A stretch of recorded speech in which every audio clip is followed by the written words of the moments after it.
Well, good morning, and thank you very much for giving me the opportunity. And can I just say to Spain again, we do love you, and thank you for being here. And when I was asked by Bruno to speak today, it was to try to give a little bit of insight into token sales and ICO'S, etc., which is obviously a brave new world.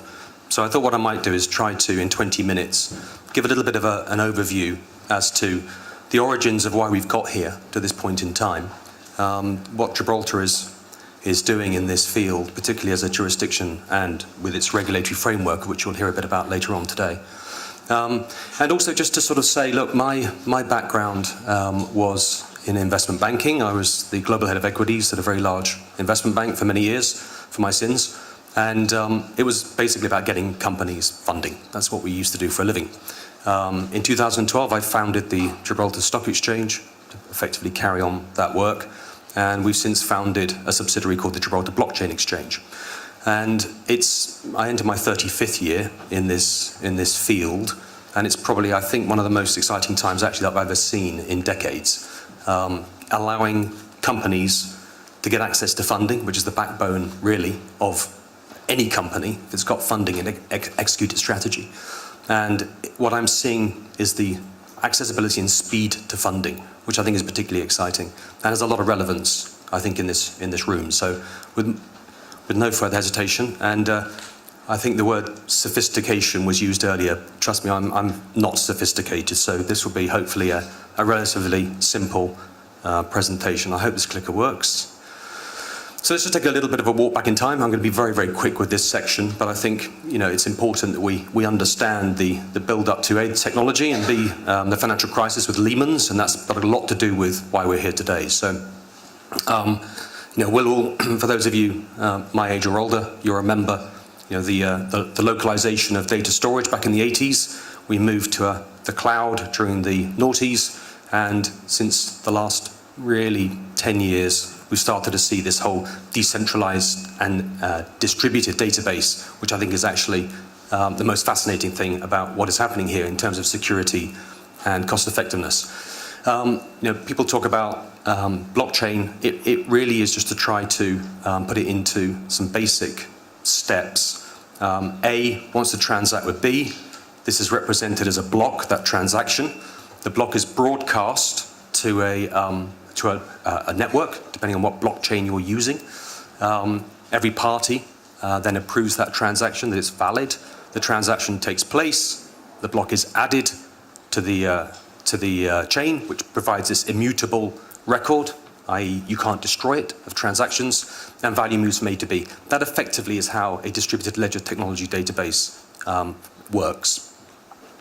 And that's led to an evolution of networks, from sort of broadband networks through to social media, which obviously we all know about, and the value that therefore that creates, right through to today, which is blockchain networks, which is the most decentralized approach.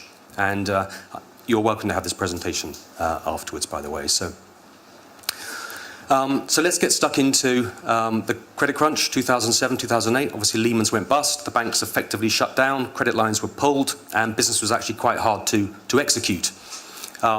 We saw the evolution of the first paper for Bitcoin. This was effectively a peer-to-peer payment ledger, which allowed payments to take place outside of the banking network. And that evolved quite quickly through the years to effectively the second major blockchain, the Ethereum blockchain.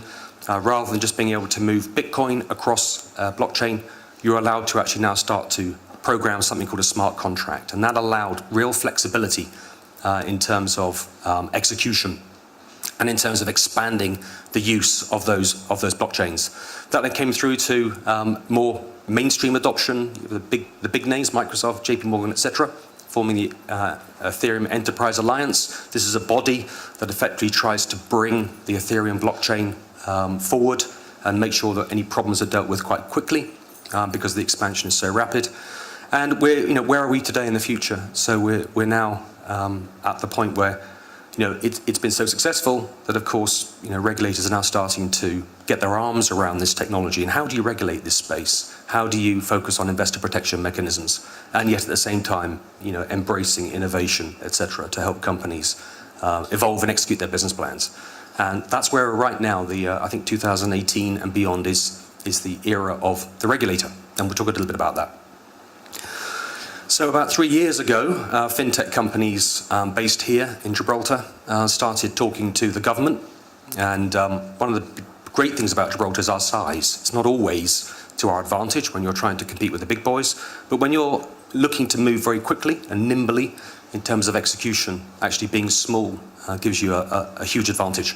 And industry posed the question to government here, if you could have a regulatory framework that would allow companies that store or transmit client assets using distributed ledger technology, if you could regulate companies and allow them to be licensed, that could be quite interesting, because then you could be one of the first jurisdictions in the world. And that was 3 years ago. Consultation papers were released, and the framework started picking up pace, and May 17, the framework was announced, and January 18, it became law. And the law was actually really, if you look at the 9 principles, there's nothing on there that is shocking. It's actually very fundamental. If any of you understand European capital markets, we have a wonderful directive called MiFID II. There's nothing wonderful about MiFID II, but what it is, it's a very heavy rules-based system. This is a principles-based system, so it allows the regulators to say to you as a company, if you want to move to Gibraltar, you want to set up shop, you want to be licensed, you want to be regulated, we're going to challenge you on these 9 principles. If you meet those principles, we can then, in theory, license you. So that gives, consumer confidence then goes up. It gives you regulatory certainty. It's a very uncertain world out there in terms of regulation.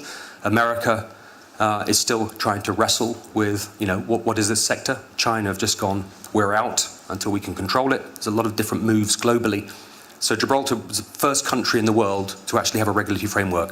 And I think that's incredibly exciting. And since we've announced it in law, I can't tell you the amount of traffic that we're having coming down to Gibraltar from fintech companies looking to set up shop here, because companies want certainty and they want a friendly government, they want an accessible and responsive regulator, they want banks that are open for business, and they want to be able to open their companies, and basically get on and get cracking, get access to funding. So there's a lot of wonderful things going on here right now.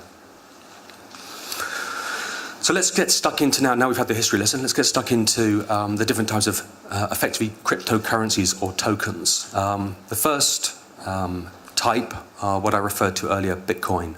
If you think about an exchange of currency, digital assets, peer-to-peer payment systems, that's effectively your Bitcoin, and they are derived through miners. Miners are people who add to that blockchain and get rewarded through encrypted algorithms. They get paid in Bitcoin. And that incentivizes them to build that chain out further. The Ethereum blockchain, this whole smart contract thing that I was talking about earlier, that's led to, I think, the most exciting area, which is utility tokens, ICO'S, ITOs, whatever you want to call it. And this allows companies to raise funding from backers, buyers of tokens, not investors. It's not capital. You are buying effectively a token from a company, and you're giving them money in return for a service or access to a network in the future. That is what utility tokens are all about.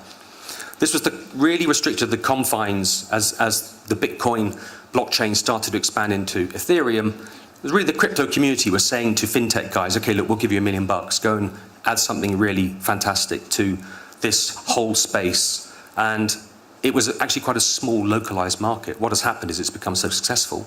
And you hear, stories of, the Ethereum ICO was at $1, and it's since got to $1,400. So these types of returns have attracted investors. Investors have started to buy these tokens. And of course, where there's huge growth in any sector, you get bad actors. And bad actors mean that, investors lose their money and regulators get very nervous.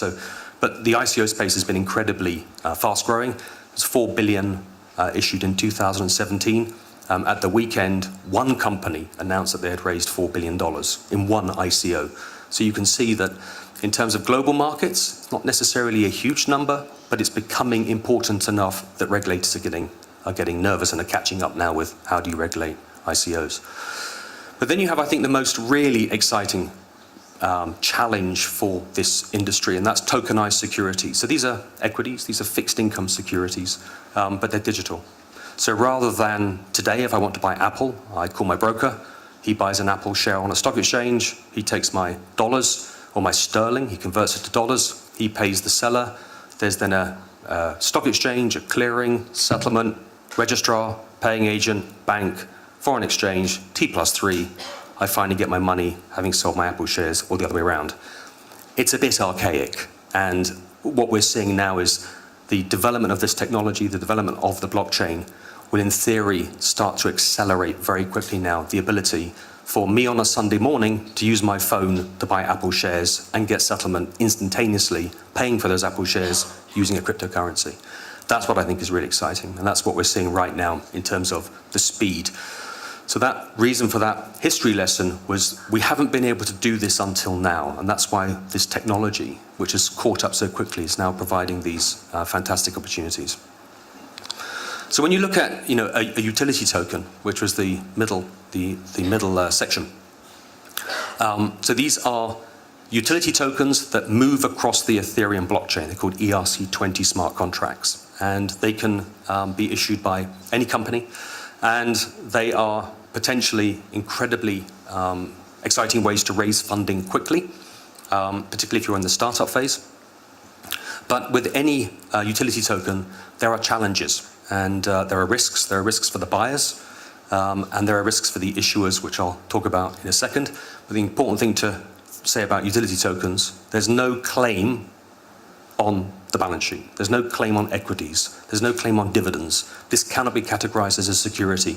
And you may well have seen the SEC have been saying, look, if you buy something at 1 and it goes to 2, that's a security.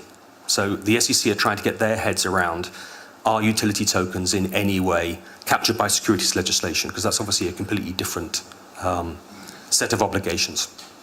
And we're seeing cryptocurrencies now being issued weekly. And they are coming out in enormous numbers, and still the demand is there, as I said earlier, and it allows companies to get access to funding very quickly. And as you can see on the bottom, on the right hand, there's a term called shit coins, because unfortunately a lot of these tokens are issued by people who are bad actors, and obviously a lot of investors have bought something they don't really understand what they bought.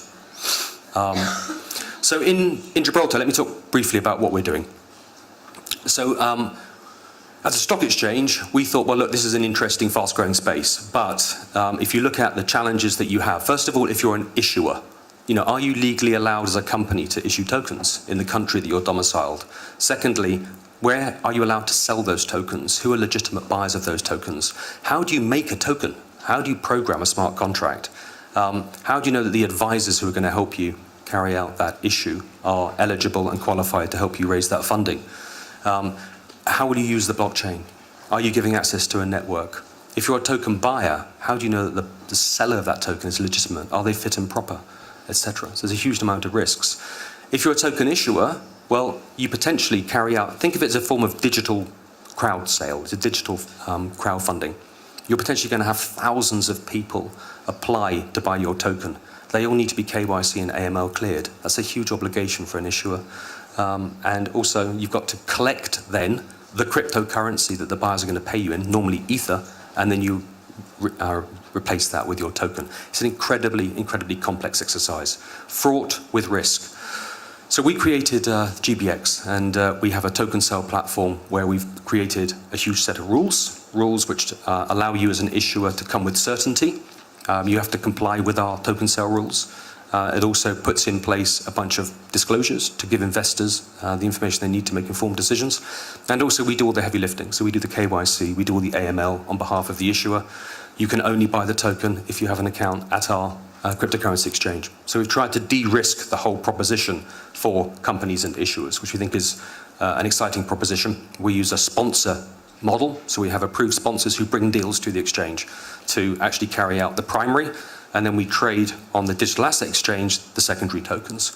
So it's an interesting concept, which so far has gained enormous attention, and it's also part of a stock exchange ecosystem. So you can come to us as a startup, for example, as a fintech.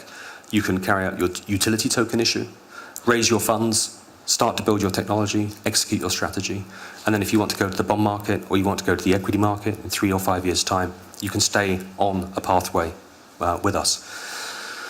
But whereas we have a blockchain exchange, we also have GSX, the main exchange. We're putting the technology to try to put us onto the blockchain Q4 this year. So we will be actually in the tokenized securities market. So whether you are a utility token issuer or you want to issue your equity or fixed income securities on the blockchain, we will do that for you. So I think as Gibraltar, we want to be one of the first exchanges in the world to be entirely on the blockchain, which we think is exciting. And I think just looking forward, what do we see? I talked earlier about mainstream adoption. We generally see the tokenization of economies occurring very quickly. What does that mean? Well, it means that somewhere like, for example, Gibraltar could issue their own cryptocurrency. If you've been here for a couple of days and you've gone to a cash machine, you may actually be holding a Gibraltar pound note in your hand. It's effectively a token. It's fundamentally useless when you leave Gibraltar, so don't leave with that pound. Make sure you exchange it at the airport or anywhere, because when you get to another country and say, can I exchange these, they'll look at you like you're crazy. But so they already have a paper token. So this is a digital form of that token. That allows then institutions in Gibraltar to basically move on to the blockchain, be paid for their services in a national stablecoin. So for example, Companies House, the Land Registry, government offices, and stock exchange like us, you can have a stable coin that's backed, for example, 1-for-1 by sterling. That becomes really exciting because then you have immutable data that can be protected, but it can never be removed. And that leads to huge efficiencies. And that means that things can get done a lot more quickly and a lot more cheaply. That's really, really exciting. And also if you look at the emerging market economies, I was in Davos earlier this year in February at the World Economic Forum with Minister Isola, and we were on a panel, and the president of Haiti was there, and he said, look, we had obviously a huge earthquake, and it wasn't just the loss of lives, it was the loss of records. Companies House, we lost everything that we had, everything, because we had files, and we had databases on local computers. He said everything was destroyed. We've had to try to rebuild 50 years worth of records, which is impossible. If it's on the blockchain, it's immutable, it's there forever. So for emerging economies, if you think about the unbanked, they can't get bank accounts, they can't get access to funding. Blockchain and cryptocurrencies allow them to move assets. If you're in Hong Kong and you're a Filipino maid and you're trying to send money back to your family in the Philippines, you're getting charged 20% on the front end and 20% on the back end. You're getting 50 cents in the dollar, which is unacceptable. It should be free. You should be able to move money instantaneously. So I think we see a huge wave now, and that's why I said at the beginning, I think in 35 years, this is an incredibly exciting time for companies and countries to embrace the underlying distributed ledger technology and really try to unleash, not just efficiencies, but really getting companies to get access to funding. And that allows them to grow their business and, everyone benefits and GDPs go up, etc. So, and I think that's me done. Thank you very much for listening. Thank you. Nate, thank you very much. Russell, if you would make your way. Russell, while you're making your way, Nick, maybe something you could think of while Russell's getting ready is, when I came over on the plane, someone said to me, "Oh, this stuff's just vaporware. It's just Ponzi schemes. It's just ways of making money and scams and everything." Maybe at the end we can maybe talk about how we can reassure people that that's not the case. Thank you.